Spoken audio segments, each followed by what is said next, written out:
Praise the Lord. வாங்க சமையல் தெரிஞ்சுக்கலாம். நம்ம சேனலை சப்ஸ்கிரைப் பண்ணிக்கோங்க, பெல் ஐக்கானையும் கிளிக் பண்ணிக்கோங்க. பிரேக்ஃபாஸ்ட்டுக்கும் டின்னருக்கும் செய்கிற அருமையான டிஷ் பார்ப்போம். அடுப்பை பற்ற வச்சு அதில் ஒரு கடாய் வச்சு 2 டேபிள் ஸ்பூன் ஆயில் அதில் ஆட் பண்ணிக்கோங்க. ஒரு ஏலக்காய், 2 கிராம்பு, ஒரு பட்டை, சோம்பு, கடுகு, உளுத்தம் பருப்பு தாளிக்கிறதுக்கு. இதுக்கு தேவையான இன்க்ரீடியன்ஸ் பார்த்துருவோம். வெங்காயம் 1, தக்காளி 1, உருளைக்கிழங்கு 1, கேரட் 1, பீன்ஸ் கொஞ்சம் எல்லாத்தையும் கட் பண்ணி வச்சுருக்கேன். இஞ்சி பூண்டு பொடி தான் நறுக்கி வச்சுருக்கேன், அதையும் ஆட் பண்ணிக்கோங்க. இதை நல்லா வறுத்துக்கோங்க, நல்லா கோல்டன் ப்ரௌனில் வரட்டும்.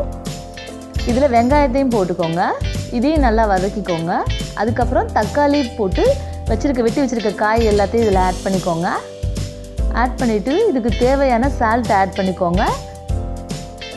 நல்லா காய் வந்துச்சு. இதுக்கு காய் வேகிறதுக்கு தண்ணியும் ஆட் பண்ணிக்கோங்க.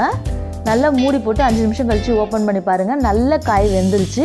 இதில் நம்ம பிரேக்ஃபாஸ்ட்டோட ஹீரோ சேமியாவை ஆட் பண்ணுங்கள். ஆமாம் ஃப்ரெண்ட்ஸ், இன்றைக்கி நம்ம சேமியா கிச்சடி பண்ணுறோம். நல்லா லிண்ட் போட்டு மூடி வச்சுருங்க. 2 நிமிஷம் கழித்து ஓப்பன் பண்ணி பாருங்கள். நல்லா தண்ணி வற்றிருக்கும். சூப்பராக இருக்குது பாருங்கள். வா பொலன்னு சூப்பராக இருக்குது. இது நீங்கள் டின்னருக்கும் செய்யலாம், பிரேக்ஃபாஸ்ட் மார்னிங்கும் செஞ்சு கொடுக்கலாம்.